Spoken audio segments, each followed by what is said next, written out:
Olá! Nesse vídeo você irá conhecer um pouco sobre o projeto Jaguatiricas, que é um projeto que alia estudos de ecologia, de saúde, voltados para a conservação.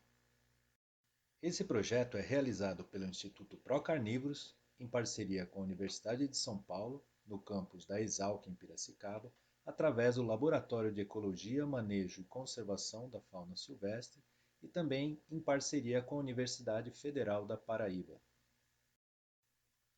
Além das instituições realizadoras do projeto, diversas outras instituições públicas e privadas brasileiras e internacionais também apoiam o desenvolvimento do projeto Jaguatiricas. Um time de pesquisadores está desenvolvendo vários trabalhos de campo com o objetivo de avaliar os efeitos que mudanças em paisagens naturais têm sobre espécies silvestres, usando como modelo de estudo a relação entre jaguatiricas, pequenos mamíferos, e os parasitas que transitam no ambiente. Assim, o projeto pretende não só saber qual o tamanho da população de jaguatiricas na área e como elas sobrevivem nesse ambiente alterado para o uso humano, como também avaliar o seu estado de saúde e determinar se essas mudanças no ambiente são ou não sustentáveis ao longo do tempo. Desde milhares de anos atrás, quando populações humanas deixaram de ser nômades, vagando por grandes áreas naturais, e passaram então a estabelecer os primeiros grupamentos humanos, o ser humano vem alterando e modificando as paisagens naturais para o estabelecimento de suas diferentes atividades, desde pequenas roças até as grandes metrópoles encontradas hoje em dia. O processo de mudança ou de alteração da paisagem natural para o uso humano é conhecido como antropização, e esse processo vem se intensificando muito, principalmente nos últimos 50 anos, com grandes mudanças da paisagem em escala global. As atividades de produção estão entre as atividades que mais causam alterações nas paisagens naturais. No Brasil, por exemplo, é esperado para os próximos 10 anos um aumento de 14% na área destinada à produção agrícola, passando dos atuais 75,4 milhões de hectares para aproximadamente 86 milhões de hectares até 2029. Ao analisarmos os dados fornecidos pela plataforma MapBiomas, vemos algumas diferenças com relação ao Ministério da Agricultura, Pecuária e Abastecimento. Por exemplo, no Brasil, atualmente já são destinados 64 milhões de hectares exclusivamente para a agricultura. Somados a essa área, existem 167 milhões de hectares de pastagens destinadas à pecuária. Ou seja, são praticamente 240 milhões de hectares no Brasil destinados a atividades ligadas à agropecuária. Nos últimos 34 anos, houve um crescimento das áreas de agricultura de 2,5 vezes e praticamente 35% de crescimento das áreas de pastagem. Isso se deve principalmente a uma perda líquida de 87 milhões de hectares de vegetação nativa.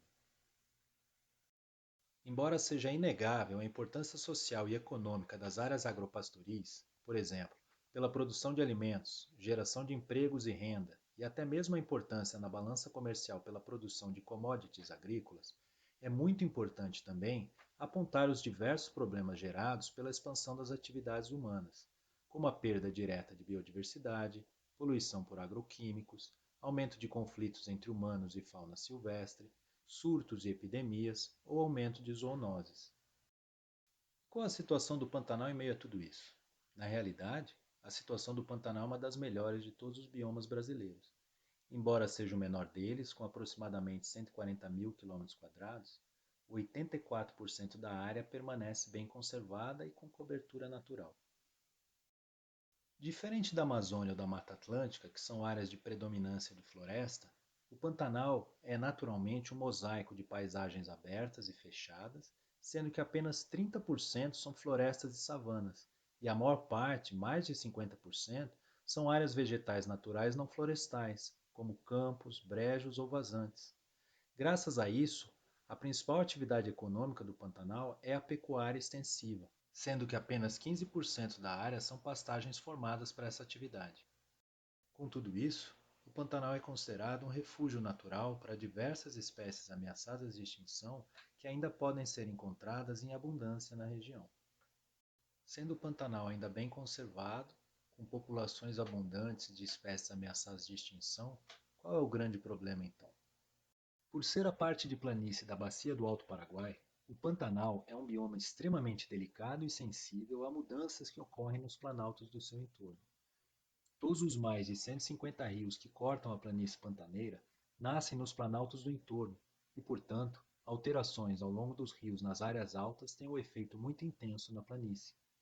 Enquanto o Pantanal encontra-se bem conservado, os planaltos do entorno sofreram grandes alterações e desmatamentos para a atividade agropecuária nos últimos 40 anos, e apenas 15% dessa região ainda possui cobertura vegetal natural. Dessa forma, fica claro que a conservação do bioma depende bastante também de ações no seu entorno. Outra questão relevante é que, apesar de bem conservado, o Pantanal é uma região dominada por propriedades privadas, possui poucas unidades de conservação e tem na pecuária sua principal atividade econômica há cerca de 200 anos. Essa situação única no Brasil revela o potencial de conservação dessas propriedades privadas que precisam fazer parte dos processos relacionados ao manejo e à conservação do bioma. O projeto Jaguatiricas vem sendo desenvolvido na área da Fazenda São Francisco, que fica localizada em Miranda, no Mato Grosso do Sul, possui uma área de cerca de 9.000 hectares no ecótono de Pantanal e Cerrado, na bacia do Alto Paraguai. Essa área vem sendo utilizada para a criação de gado desde 1975. A partir de 1984 foram implementadas lavouras de arroz irrigado e desde 1996 a área também recebe turistas do Brasil e do resto do mundo. A partir de 2013 também foi implementada uma rotação de soja, milho e pasto nas áreas da fazenda. Apesar de uma parte significativa da área ter sido bastante alterada para atividades agrícolas, diversas espécies silvestres são vistas nos ambientes modificados. Dentre essas espécies, uma que atrai bastante atenção é a jaguatirica, sendo possível avistá-las com muita frequência em meio a campos de arroz irrigado.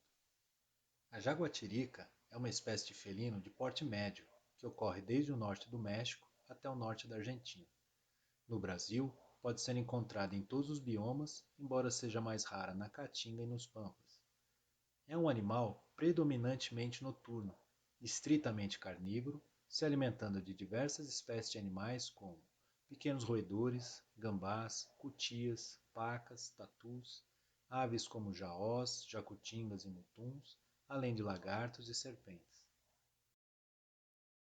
As fêmeas, como essa da imagem, são cerca de 20 a 30% menores do que os machos, e após uma gestação de quase 3 meses, dão à luz normalmente um ou dois filhotes. O projeto Jaguatiricas tem uma série de objetivos de pesquisa relacionados à ecologia e saúde de algumas espécies de carnívoros e suas presas potenciais, mas nesse vídeo queremos explorar o primeiro deles. Um dos primeiros passos para um estudo como esse é saber o tamanho da população da espécie-alvo, no caso, a jaguatirica. Assim, queremos saber quantas jaguatiricas vivem na área da fazenda, entender como elas se utilizam dos diferentes ambientes e o que acontece com elas ao longo do tempo. Como fazer? Um censo? Impossível contar todos os animais que tem uma área, ainda mais animais difíceis de observar como jaguatiricas. E mesmo que consigamos registrar algumas para fazer uma estimativa, como saber quem é quem? O padrão de pintas que as jaguatiricas apresentam no corpo é equivalente às nossas impressões digitais. Assim, cada jaguatirica tem um padrão único e exclusivo, e a partir dele podemos individualizar os animais. Mas agora, precisamos de um jeito de conseguir registrar o maior número de indivíduos possíveis. Para isso, utilizamos um equipamento conhecido como armadilha fotográfica, porque ele captura o animal numa fotografia. Dessa forma, espalhando um grande número dessas armadilhas numa área por tempo suficiente, aumentamos a chance de registrar mais indivíduos.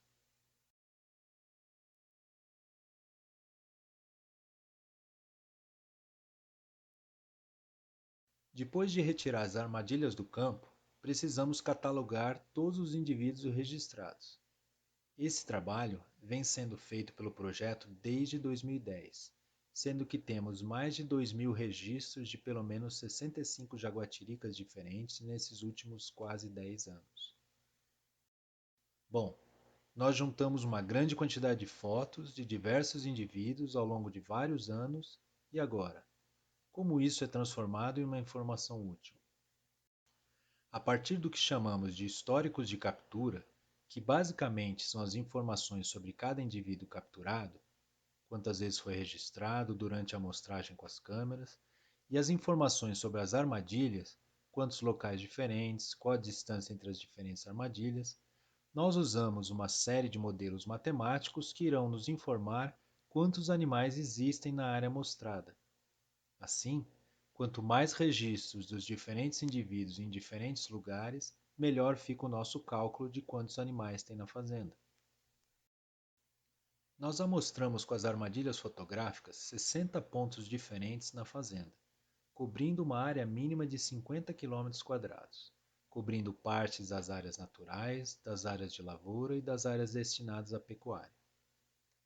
As jaguatiricas foram registradas em 3/4 dos locais amostrados, existem aproximadamente 50 jaguatiricas na área da fazenda e foram registradas 2 vezes mais fêmeas do que machos, o que é comum para espécies como essa.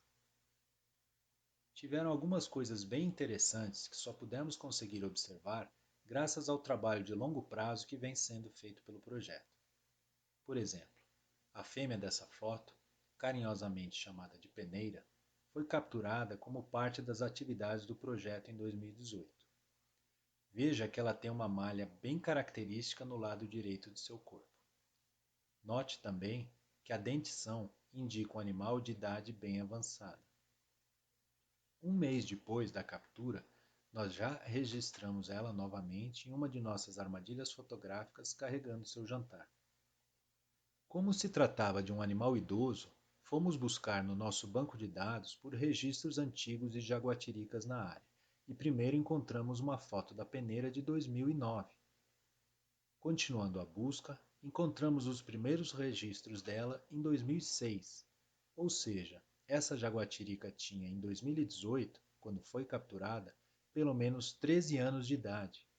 Essas são informações úteis e difíceis de obter sobre sobrevivência e longevidade desses animais. Outras informações que são importantes são relacionadas a causas e frequência de mortalidade. Por exemplo, em 20 de outubro de 2018, registramos essa fêmea numa de nossas armadilhas fotográficas e 15 dias depois encontramos ela atropelada na rodovia BR-262, a cerca de 1.500 metros onde estava a armadilha fotográfica. Atropelamentos são uma fonte importante de mortalidade para jaguatiricas na região. E por último, outro exemplo da importância dos trabalhos de longo prazo são informações sobre natalidade e intervalo entre crias. Em junho de 2017, registramos essa fêmea acompanhada de um filhote de aproximadamente 6 meses de idade. 15 meses depois, registramos esse filhote já no início da sua idade adulta, com quase 2 anos de idade, completamente independente da mãe. Já ela foi registrada novamente em outubro de 2018, acompanhada de um novo filhote, como pode ser visto nesse vídeo feito por uma armadilha fotográfica.